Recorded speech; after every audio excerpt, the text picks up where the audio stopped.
morning. May it please the Court? Damian McKinney on behalf of the appellant Zackia King Robinson. Your Honors, may I request 5 minutes for rebuttal? Thank you, Counsel. Judge, this appeal stems from a trial court's modification of a final judgment in a family law case. It is our client's position that the court improperly applied the law when it comes to the Florida statute 61.13 that requires, in order to modify a time-sharing schedule, the court has an extraordinary burden in the party seeking modification to show that there's been a substantial, material, and unanticipated change in circumstances. Additionally, in Wade v. Hirschman, the Supreme Court stated that the change must not have been reasonably contemplated at the time of the original order. I think this appeal relies on the sole fact that in the original Miami order that grants the parties a paternity action and time-sharing schedule, it delineated and specifically stated that the mother may move from Miami to Tampa with a minor child, and I think this is important, without further intervention of the court. But she sought further intervention of the court, because 9 days after that was entered, she moved to amend it so she could move to Tampa, specifically stating because that could allow for a better bond and more time sharing and more convenient travel arrangements. So didn't your client effectively concede that the move would warrant amendment of the time sharing schedule? At that time in the Miami case, she did file a motion, I believe, pro se, to move to Miami. That motion was never heard, and she moved anyway because she realized that the final judgment allowed her to move. And after she moved, the father filed his petition to modify. I believe he filed more than one petition seeking to modify, and that's an interesting argument that opposing counsel does raise, but no one has raised that argument at all in the trial level. The first time we've heard that argument is in his answer brief. But he can do that, can't he, as the appellee? I agree he can, but everyone in this case proceeded forward as if this was a final judgment. It was called a final judgment, and the father sought to modify that final judgment, and the court ultimately stated that the only substantial change in circumstance listed in the trial court's order is the fact that the mother has moved to Miami. I don't think that makes... I guess to maybe get back to what I think was in Judge Rothstein-Uikem's question, though, was, you know, what ought we to make of the mother's conduct here? I mean, acknowledging that the move to Tampa would enable better time sharing, actually kind of self-adjusting the time sharing upon arrival here in Tampa, and then at the hearing on the petition saying, listen, we're looking for something like 50-50 timeshare. I mean, what ought we to make of all of that? It does seem like your client acknowledged that something different from the time sharing established by the Miami order was the appropriate outcome here. I agree on some level that she did.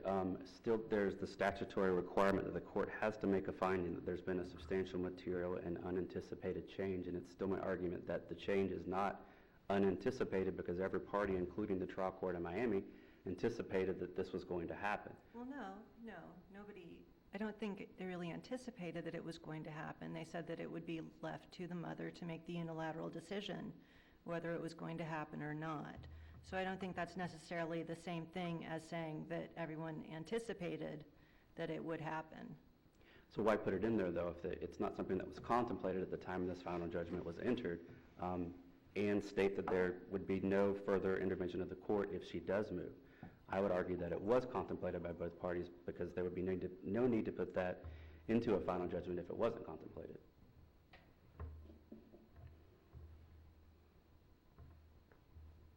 It's also noted that the only substantial change that the father pled in his petition was the fact that the mother has moved to Tampa, and additionally that he was trying to get more time sharing, but she did not agree to the additional time sharing, which I do not believe would be a substantial change in circumstance under the case law and the statute, Florida 61.13. I think the crux of this is that it was not anticipated, and both parties knew that the mother was going to move to Tampa at some point because they put it into an agreed-upon order. I would also argue that, pursuant to the case law cited in my brief, that relocation alone is not a substantial change in circumstance, and there's a plethora of case law on that, And again, the only substantial change that has been listed in the final judgment found by Judge Polo is that the mother has moved to Tampa. Based on that, we are requesting that this court reverse the trial court's order because there is no substantial change and the extraordinary burden was not met by... Although the trial judge did not explicitly make the finding, would the evidence of the parties' conduct with regard to one another, and in particular, you know, the various incidents at the school and the sheriff's office and everything else, would that support the trial judge's order in any way? In other words, could you say, listen, whatever you say about relocation, what was not anticipated at the time of the final judgment was this level of acrimony between the parties, and under those circumstances, we think it's better that the child get time with both. I would argue that there's several case law out there that states that just because the parties are acrimonious, that does not rise to the extraordinary burden of a substantial change in circumstance necessary to modify a time-sharing schedule. So I don't think that even if the judge did find that those facts were credible, there's no finding of that in the transcript or the ruling. Even if the judge did find those facts to be credible, I don't think that, even coupled with the relocation, does not rise to the extraordinary burden of substantial change in circumstance. The court also improperly awarded child support. During this trial, there was no evidence presented of the parties' incomes. No financial affidavit was submitted by either party, and opposing counsel states in her opening statement and tells the court that she's not going to address child support, that she can address child support at this final hearing because she does not have disclosure or a financial affidavit. And the trial court goes on to state that we're not going to deal with this issue, child support. Even so, the trial court took on the father's proposed order, signed it, which included child support guidelines. I believe that that is reversible error because there was no evidence regarding incomes, and additionally, the income that was used in the child support guidelines that the father's counsel proposed are incorrect. Well, we don't know all that, do we? Because we're missing the third day of the transcript where they supposedly discussed child support. Well, yes, you're correct, and that's very unfortunate that these parties did not get the third day of the transcript. I don't believe that bars this case from being heard on appeal or being reversed pursuant to Chirino versus Chirino. This court, the second DCA, has ruled that the absence of a transcript does not preclude reversal where an error of law is apparent on the face of the judgment. The statute and case law is clear that the parties' incomes, the court has to make findings in order to determine child support, and the child support guidelines are incorrect. He does receive BAH income and BAS income, and that has been found to be income that is for child support purposes, and that was not included in his income, and because of that, it has the mother paying child support even though she has the majority time sharing with the child.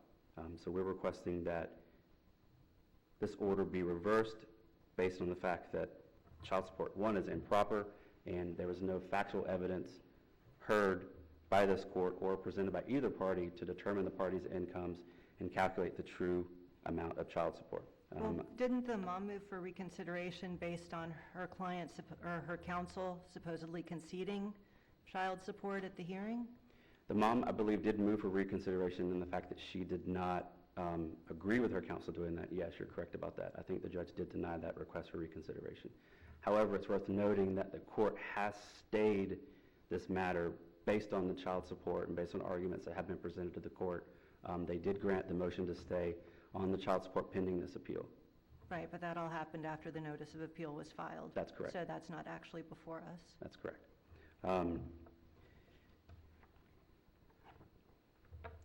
Based on the fact that the court calculated child support wrong, the court went on to award travel expenses for the parties' minor children, and we're requesting that the travel expenses be reallocated because the child support guidelines are incorrect.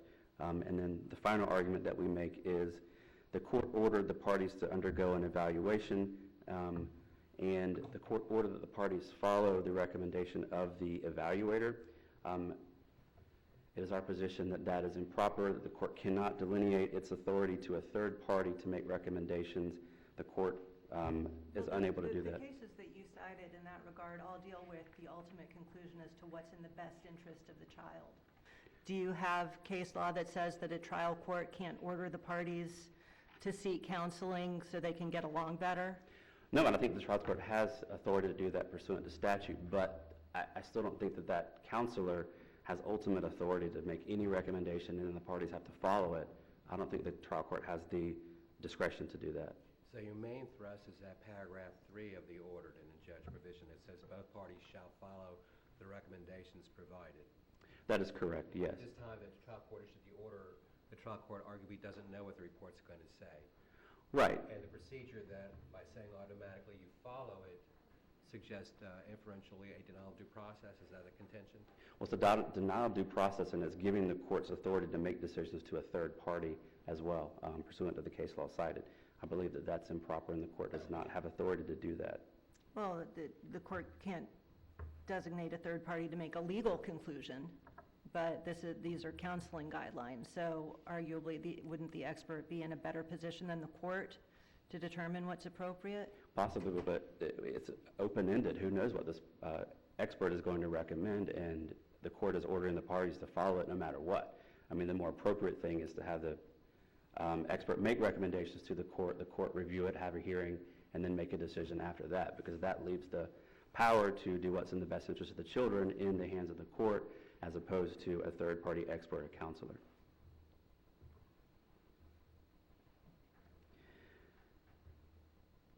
So we're requesting that this court reverse the trial court based on the main fact that there was no unanticipated substantial change in circumstance, and everything else would fall from that. If the court does not find that they have not met their burden, then request that the child support be reversed because there was no substantial findings of fact regarding the parties' incomes, and child support was calculated incorrectly, and the fact that the recommendation of an expert should not be delineated to third parties absent the court's ruling. So if there's any further questions from this court, I'll rest on my brief. Thank you, counsel. Thank you.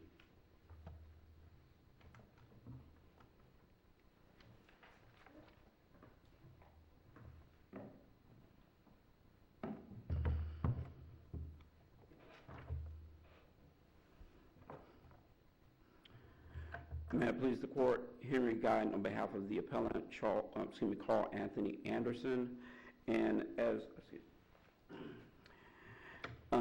is mentioned throughout the discussion, this case is essentially a case where the mother never raised any issue as far as a change of circumstance or the Wade analysis, never pretty much disputed any of the issues that she's raising on appeal. And it was only after the trial court entered its final judgment and she became unhappy with a few of its rulings that they now want to raise issues that clearly were not preserved. As to the first issue of substantial change of circumstance, I think as Judge Rothstein acknowledged, the mother filed a motion to amend the judgment which was timely filed within the 15-day period. As a matter of law, that stopped the rendition of the final judgment. Note that motion was never heard, never resolved. So at the time the father filed his petition, while this issue wasn't raised below, it essentially was an issue of changing or rehearing on the final judgment that was never rendered. So there was never any implication, and given that fact, there was never any implication of the Wade analysis, because under the rule, if the final judgment was not entered, the trial court can reopen the evidence, take new argument, and enter a amended final judgment, and there's no consideration of change of circumstances or anything else. The analysis is simply, we have new evidence, and whether there's substantial competent evidence to support the trial court's ruling, which in this case there's not any question that there was substantial competent evidence to support the trial court's ruling on the issue of the determination of the visitation schedule. After Mom moved to Tampa, the parties mediated. Yes. And that's what gave rise to the temporary arrangement. Who initiated the mediation? I mean, how did that come about? Is that in the record at all? Your Honor, I'm not sure. I was not trial counsel, and I don't know if it was court-ordered mediation, or if the parties just simply agreed to mediate the issue. But a temporary order agreement was reached that did change the visitation schedule. And as we noted, the mother did follow an amended motion seeking a change of visitation. And even at the hearing itself, the mother's counsel never argued that, Judge, you don't have, or they can't show substantial change of circumstance. Only thing that was argued was, well, we want 50-50 and we object to the child being relocated to Japan. That was their argument. It was not that they couldn't show a substantial change of circumstance. And that's important because the primary argument we say is that, one, Wade does not apply because this final judgment wasn't rendered, but two, this issue was never preserved below. And it's important, you note, if the counsel points out in the final judgment that the court says that it's based on a relocation, but what the court actually says is that it was undisputed that there was a substantial change of circumstance. That's what he says. So given the fact of what the mother did and the opening statement, I think this court has to take it that at the hearing itself, the mother did not dispute that there was a substantial change of circumstance. They can't concede that issue and then on appeal try to now raise it as a basis for reversal of the final judgment. They waived it. And that's our primary argument on that point. Additionally, we would assert that this court has said that relocation, even if you get beyond those two issues and you want to look at the merits of it, this court has said that relocation can be a basis for modification if that relocation is substantial. And in this case, we're talking about a move from a visitation that was set up to be once a month because the father would have to drive 4 hours to pick up the child and drive 4 hours back. And that was something that they didn't want to do more than once a month, to now a situation where both parties were living in Tampa. We would assert that is a substantial change of circumstance, or at the very least, that reasonable minds could disagree as to whether that's substantial change, and that therefore, if the trial court made that ruling, this court would have to concede to the court's discretion on that matter, because certainly reasonable minds could disagree as to whether that was substantial or not. But beyond that, the father did file an amended petition that did assert, in addition to the relocation, the fact that the mother was obstructing visitation, that they were having significant issues regarding the communication with the child, that the mother had abandoned the child at one point when there was an attempt to drop her off. And these were all additional issues that were raised by the father that also supported a substantial change in circumstances. So given all of those facts, we think that the evidence did support that fact. We think that Wade would not apply because the final judgment was not rendered, and we would also assert that the mother below did not preserve the issue. As to the child support, the counsel was arguing that there wasn't evidence to support it. I don't really understand, because both the mother and the father had financial affidavits in the record that would support. The father's affidavit is at starts at page 290, and the mother's affidavit starts at record 601. And if you look at the final judgment, that's where the court got those numbers that it used in calculating the child support guidelines. And that's why the mother's counsel conceded the point, because there was no dispute of the issue or of the numbers. And the only issue that they raised on appeal, and I want the court to clear, the only issue they raised on appeal dealt with the BHA, the basic housing allowance. But that was never raised below. It was not raised at the trial court. The mother didn't file any post-hearing motion raising that issue. The first time anyone mentioned the basic housing allowance is here in appeal. And as the court, so we would assert again that was not preserved. I think the record is clear that the mother's counsel waived it. There was no transcript of the final day of the hearing where the issue of child support was discussed. So there's no meaningful way for this court to reach a conclusion that the trial court abused its discretion in entering the child support award that it entered. The other issue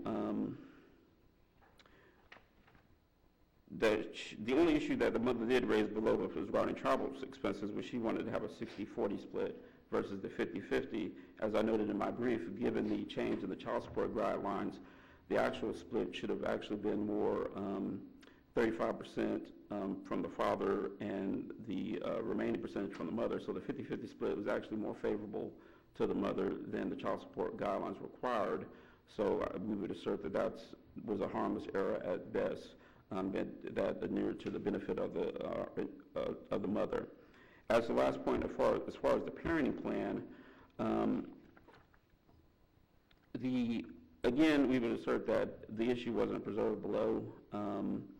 The only issue that I recall reading was simply that they raised the issue that no party asked for a parenting coordinator below. No one made any due process argument to the trial court, so we would assert that that issue is waived.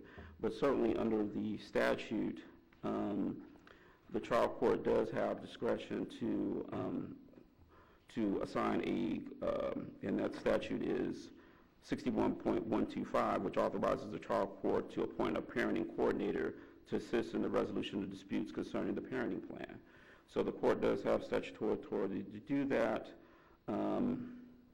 and the court also has authority to order the parents to attend parenting courses.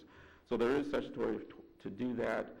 Any issue regarding the due process, we would first assert is unpreserved, and two, certainly I don't think that it really would raise to a due process concern. I think it may probably depend on what the exact issue is, but I don't think you can presume that any decision that the coordinator makes would implicate due process. And certainly if the parents felt that way, they could file a petition with the court to address that issue. But our primary argument on that point is that there is statutory authority for it, and the specific argument that they're raising as far as what Judge Casanova brought up, the due process issue, is an issue that was not presented to the trial court. My concern on this is that theoretically, one could go to the trial court and say, you order the report. The report says that party A should do this. Party B has not done this, and so we want an order of contempt and maybe something else to pick up for the child.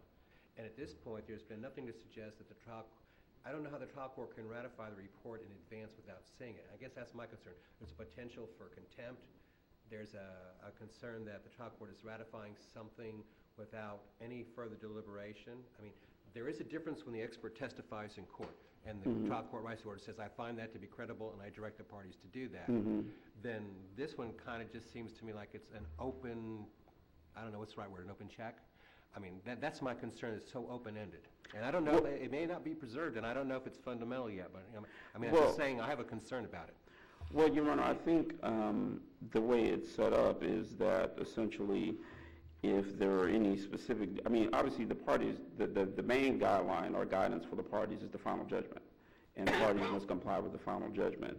I guess to the extent there's any nuanced disagreements, the court said, I'm going to appoint a parenting coordinator to help you guys resolve that, because you guys, and the issues that they're having are issues like the mother, taking the child's phone, not communicating, those kind of minute, discrete issues that the trial court determined could best be resolved for the parenting coordinator, that really didn't arise to issues that change the fundamental final judgment. And that's kind of what I'm saying, is that these are issues that aren't related to the actual visitation schedule or anything related to the final judgment, and I don't think that the court was granting the parenting coordinator any authority to change the final judgment.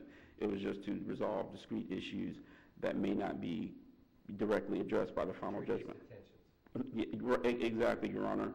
And again, the issue of due process was not preserved. Certainly the parties could petition the court if an issue did come up. I don't think that if a parenting coordinator said, you need to have the child call someone at 5 o'clock to make up for you missing that, I don't know that rises to the level of a due process issue or an issue, even a contempt issue, because certainly the court would first have to hear what was ordered and decide for itself whether that contemplates a willful and meaningful violation of its court order, because the main thing is its court order. So I guess my response to that was I don't think that it's a due process issue. I think it's a discrete issue that I think the trial court had discretion to resolve, given in light and in consideration of the number of disagreements and conflicts that had occurred between these particular parties, which is another issue that this court should consider. So that given those facts, we would assert that it was not an abuse of discretion, but we'd also assert that it wasn't preserved. I hope that addresses your question. With that, if there aren't any other questions, I'll rely on my brief for the rest, for any remaining issues.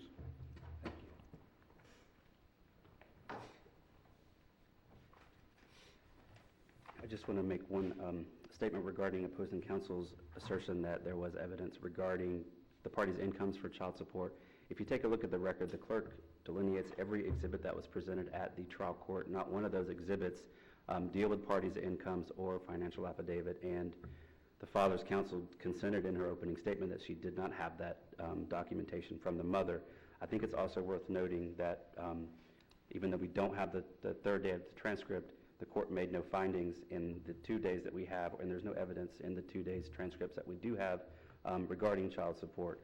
I think it's also worth noting that the father's counsel submitted a proposed judgment that attached child support guidelines, and the court adopted the father's final judgment verbatim. The Florida Supreme Court has found that this is error and stated that it's reversible error for a court to enter a party's proposed final judgment without any additions, changes, or deletions.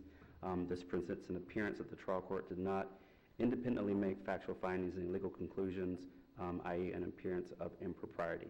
Well, weren't those cases decided in the context of the other party not having, or actually being denied the opportunity to present anything to contradict what the one party had presented? Possibly, yes. So I assume that the mom had the opportunity to present whatever she had wanted to at that point also. It's my understanding, yes, that the trial court, her attorney at that time did not submit a competing final judgment. That's correct. Okay.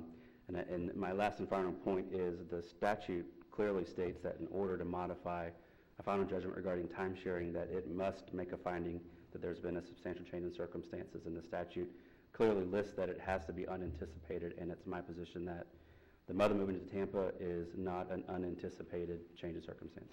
Thank you. Thank you. Thank you both.